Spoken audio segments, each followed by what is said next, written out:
नमस्कार शेतकरी मित्रांनो, मी विनोद बांधनकर. शेतकरी मित्रांनो, 2017 आणि 2019 मध्ये ज्या शेतकऱ्यांना कर्जमाफी या ठिकाणी मिळाली नाही, त्यांच्याकरता महत्त्वपूर्ण आणि आनंदाची ही बातमी आहे.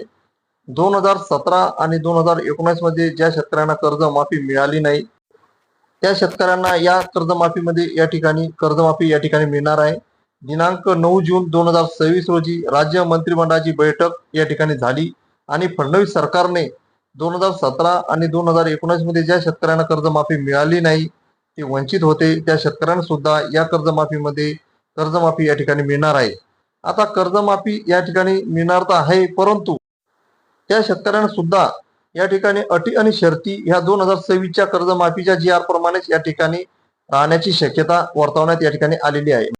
जसे की समजा आता शेतकऱ्याचं कर्ज हे रुपये 2 लाखाच्या वरती जर गेलेलं असेल, तर त्यांना या ठिकाणी रुपये 2 लाखावरील कर्ज त्यांना या ठिकाणी भरावं लागेल आणि 2 लाख कर्ज या ठिकाणी मग त्यांना माफ या ठिकाणी करण्यात येईल. जसे की आता जो जी.आर. आता हा प्रकाशित करण्यात आलेला आहे, त्याप्रमाणेच अटी आणि शर्ती या ठिकाणी लागू राहणार आहेत. फक्त दिलासा त्यांना एवढा आहे की 2017 आणि 19 मध्ये ज्या शेतकऱ्यांना कर्जमाफी मिळाली नव्हती आणि त्यांचं कर्ज अजूनही थकीत आहे, त्यांना या ठिकाणी आता या कर्जमाफीमध्ये त्यांना सुद्धा या ठिकाणी इन्व्हॉल्व करण्यात आलेलं आहे. खूप चांगला आणि शेतकऱ्याकरता दिलासा एक देणारा हा निर्णय आहे. याच्यामध्ये जवळपास 5 लाख शेतकरी आहे की जे 2017 आणि 19च्या कर्जमाफीमध्ये या ठिकाणी बसले नव्हते आणि अजूनही त्यांचं कर्ज या ठिकाणी बाकी आहे.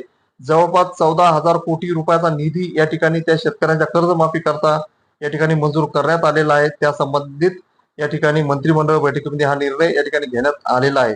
असेच नवनवीन महत्वपूर्ण माहिती तसेच या कर्जमाफी संदर्भात जे काही नवीन अपडेट या ठिकाणी तुम्हाला मिळत राहतील, त्याकरता या चॅनलला लाईक आणि सबस्क्राईब करायला विसरू नका आणि आपल्या संबंधित शेतकरी मित्रमंडळींना हा व्हिडिओ जास्तीत जास्त शेअर करा. जय जवान जय किसान.